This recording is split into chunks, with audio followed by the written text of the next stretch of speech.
Hello, beautiful people. Hope everybody's had a great week. I want to say thank you very much for watching. Thanks for the feedback. You guys are really awesome. Thanks for your support. Let's get down to business. I don't have a lot for you this week. A couple things I want to say. Hope you guys are doing the reading assignment. I'm reading a couple of books right now, but the reading assignment I told you about a couple weeks ago was somebody I met recommended that I read the Gospel of John, seven chapters a night, and it's 21 chapters. So you read it over the course of 3 days, but you reread it every 3 days. So tonight I'll finish it again. But I hope you are following along, reading along. If you haven't started yet, today's a good day to start. But read the Gospel of John, 7 chapters a day. If you're reading it or if you've already started it, give me some feedback. Let me know what you think. I'm learning a lot. It's helpful for me to go through it a couple times, reread it, and think about it. I'm reading it in a couple different translations to help me understand it. But really powerful gospel, and I hope you take the time to read it, even if you don't read it, over the course of several days. Read it once, but I highly recommend the Gospel of John. It's really there's a lot of things. There's a lot of misconceptions about the Bible. There's a lot of misconceptions about Christianity and things like that, about how the books have been altered and things like that. But highly recommend it. In my belief, the Bible is the Word of God. I know that things have happened to the Bible since its inception, but if you do enough biblical homework in all, you'll know that there has been lots of manuscripts found over time that give us the translations that we have today. I mean, those manuscripts were found all over the world, different portions of the manuscripts and things like that. I had a lot of misconceptions about the Bible. I thought the Bible was just a book that was just put together, but it's not. It's actually 66 books, I believe, written by different people over the course of a long period of time. And those books were found in different places over time, and they were eventually compiled into the Bible. So if you haven't read it, I highly recommend it. But like I said, right now, reading the Gospel of John, it's a great account. So it's not just a story written by somebody, it's an account of what happened, historical events. So highly recommend the Gospel of John. Like I said, I'm learning a lot. I'm going through it. I'm a dummy when it comes to the Bible and Christianity, and I'm a firm believer. I don't know that I've told too many people about this, but I had an experience a couple years ago that left me with absolutely no doubt whatsoever that God is real. We are children of God. I have beliefs about the way our scientific community sort of hijacked science as a whole. I don't believe in the evolution theory. I know that's crazy to say. People say you have to believe in evolution or you deny science, but I don't believe in the theory of evolution. I don't believe that we've been here millions and millions and millions of years. I just don't believe all that. So that's just my belief. And the more of this I read, the more I understand that experience that I had a few years ago and where that experience came from. But like I said, that experience that I had left me with no doubt whatsoever that God is real. And I heard a long time ago somebody said people worship what they fear, and for a long time I really didn't fear anything. I was not necessarily not afraid of death, but I was actually in a sense trying to die. Like I lived my life in a fashion or in a way that death was just around the corner at any time. Whether it was just the way I was living, the things I was doing, it could have happened to me at any time. Um, and now that since I've had that experience, I do fear God, and I do fear the state of our situation here on earth. And I do feel like we're headed in a very dark direction. And I do know that there is a second coming. And I do believe what the Bible says. And like I said, I know that there's lots of rumors about the way the Bible was compiled and how it's been changed and how the translations have lost some of its meaning and stuff like that.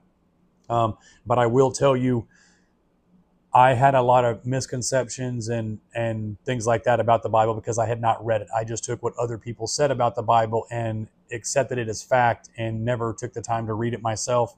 I think I've told you all before, I've read through it. I've read another time through it in a chronological order. So there's a lot here. No one person could know and understand the entirety of the Bible in one sitting. So I'm reading it, rereading it, finding different ways to read it from different perspectives. And I don't know if you've heard this saying before, but there's a saying that no man sticks his foot in the same river twice, because either the river has changed or the man has changed. So even now, as I read different portions of the Bible at different times in my life, even if it's over a short period of a couple of years, the verses and the meanings change for me, and it's because my life has changed, things around me have changed, my mindset has changed.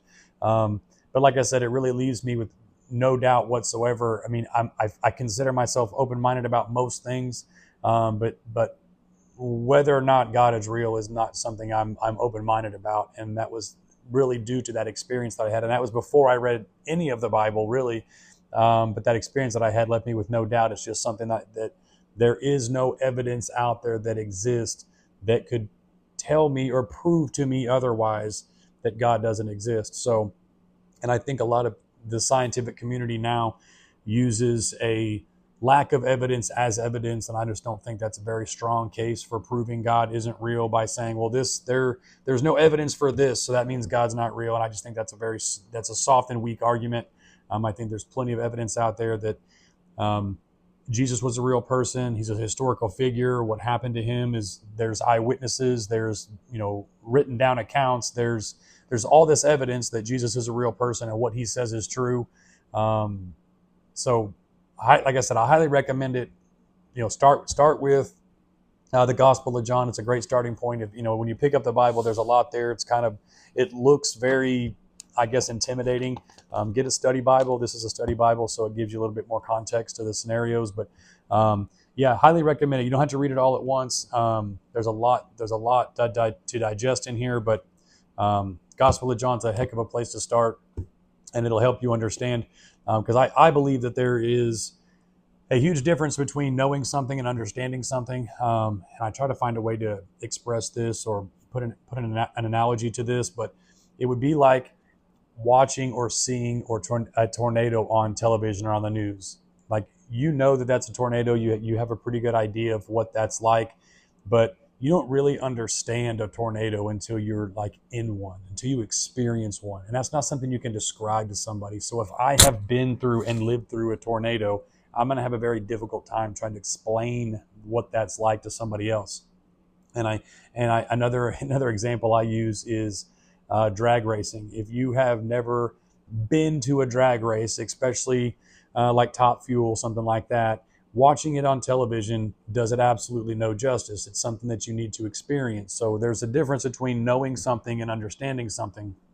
And right now I feel like I know God exists, and I know that there's no doubt that he is there, and I know there is a higher power and there's more to what we see every single day.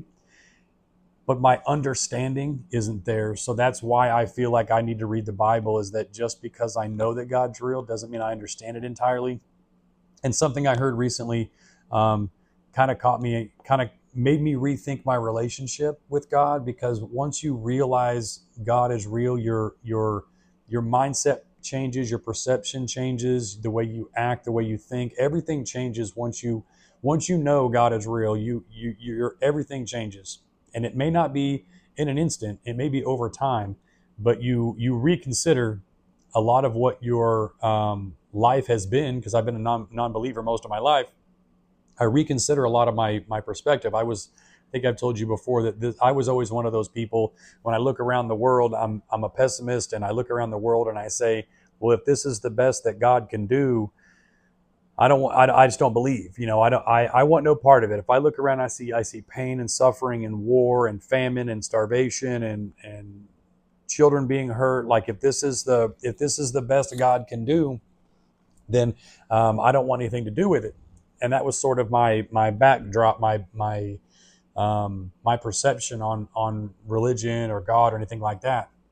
And then once I understood, and once I knew that this is not just as simple as black and white, and this is warfare, this is good versus evil, and there's just way more to what meets the eye in our daily lives. And there's a great story in here about Jesus healing or giving sight to a blind man.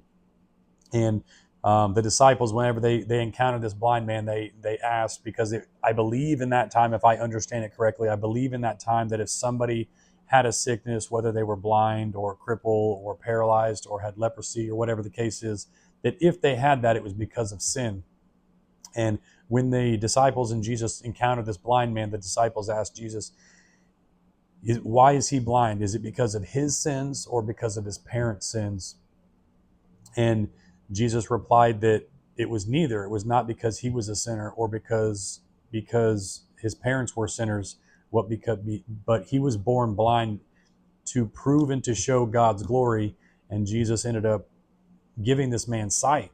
And it's hard to wrap your head around that concept, but the idea behind that any form of like pain and suffering, or anything that we feel as humans, anything that we feel is unjust, is a punishment from God, that this person isn't well, or this person isn't healthy, or this person doesn't have the same things here on earth that everybody else has.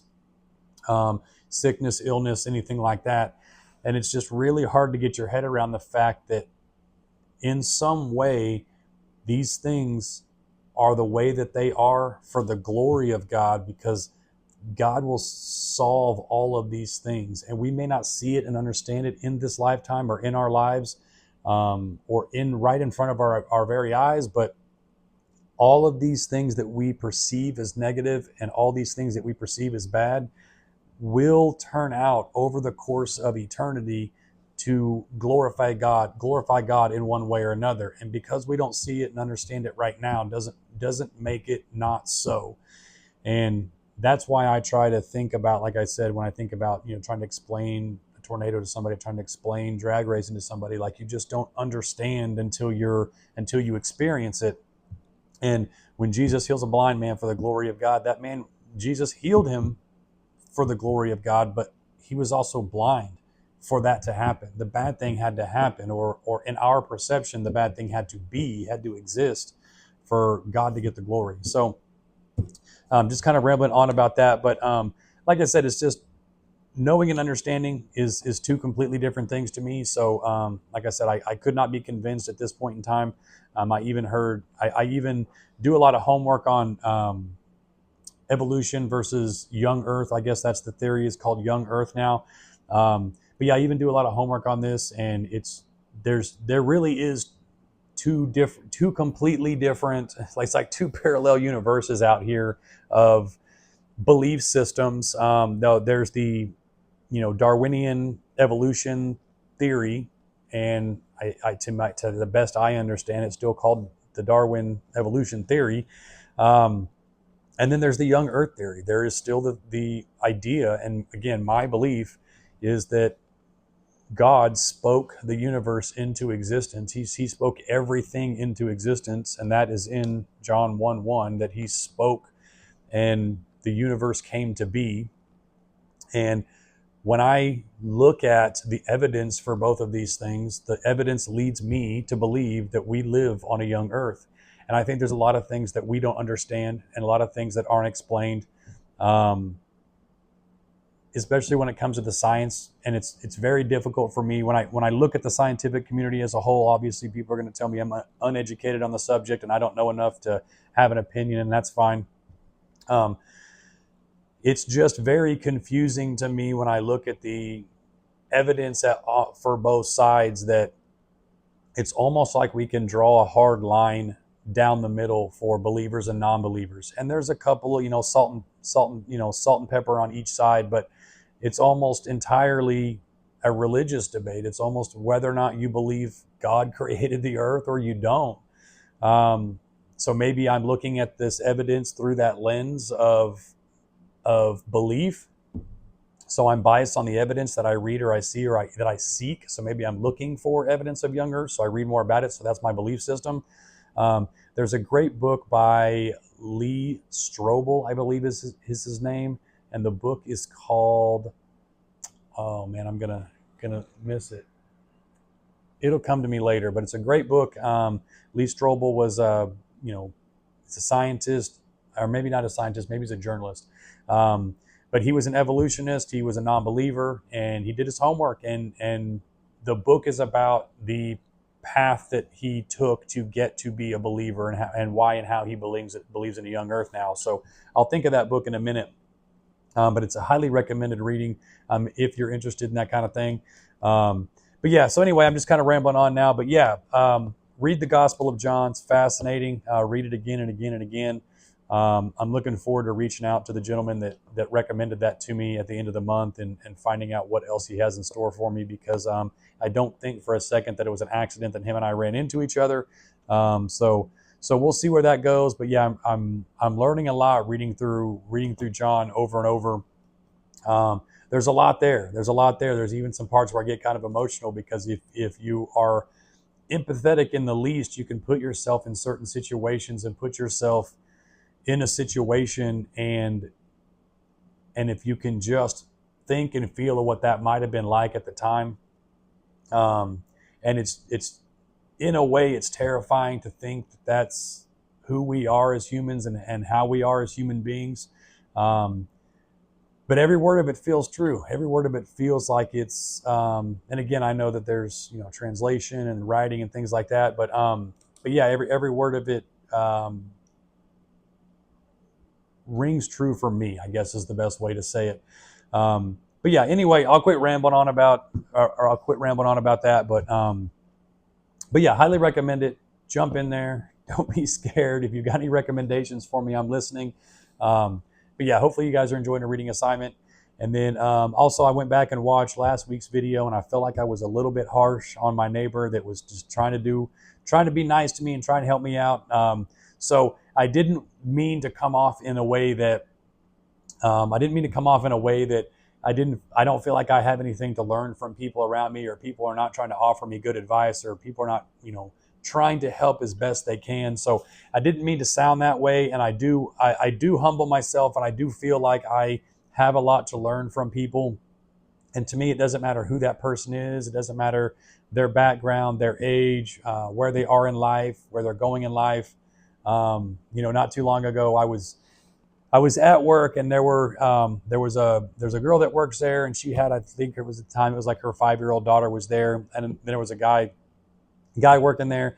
But anyway, the girl that worked there brought her 5-year-old, and the guy that was working there is, I guess, trying to make conversation with this 5-year-old, and he just keeps going. He keeps trying to influence and push this, conversation a certain direction, to try to, I guess, I don't know necessarily influence the 5-year-old, but he really wants to leave, I guess, an impression on his 5-year-old. And to me, I'm kind of the opposite. Like I want to, because the 5-year-old's trying to get his attention, trying to get my attention.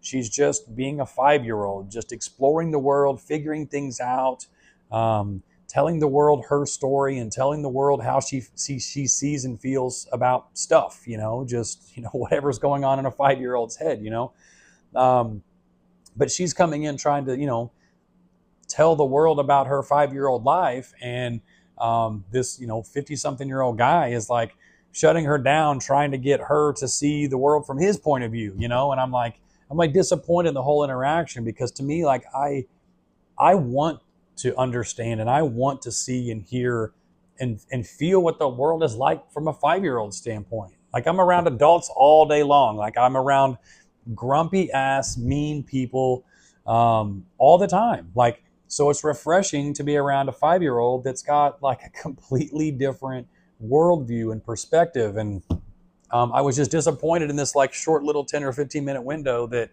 I just heard this 50-year-old guy just go on and on and on and on, and like we didn't get to hear from the 5-year-old. Like I want to hear from the 5-year-old. So I'm not saying that I don't have a lot to learn from people. I don't have a lot to learn from the world. I mean, like I said, I humble myself and try to pick up as much wisdom and knowledge from people as I possibly can. Somebody told me a long time ago, there's a reason why you have 2 ears and 1 mouth, and it's because you should be listening twice as much as you're talking. So I've gone through a lot of my life, trying to be the quietest person in the room, trying to listen, trying to learn. I also sort of, I think I realized that I'm a dumb person. So if people won't know that I'm dumb if I keep my mouth shut, like if you don't open your mouth and reveal your ignorance to people, they'll never know that you're stupid. And I think I kind of went through my life most of the way trying to keep my mouth closed so people didn't realize I was an idiot.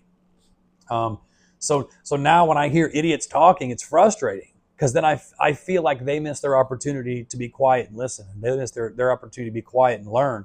And it shows. Like now they're, 50 and 60-year-old people, and they're just like, they're hard to be around because it feels like they're still in their 20s. And it's like, but anyway, I know I'm just rambling at this point, but I do feel like I have a lot to learn from people, especially people with different experience from me. So, for instance, I use the example of the restaurant owner. Very difficult situation to be in. He's in a partnership. He's in a difficult scenario. He's in a difficult spot, and it's a difficult spot I understand because I've been there.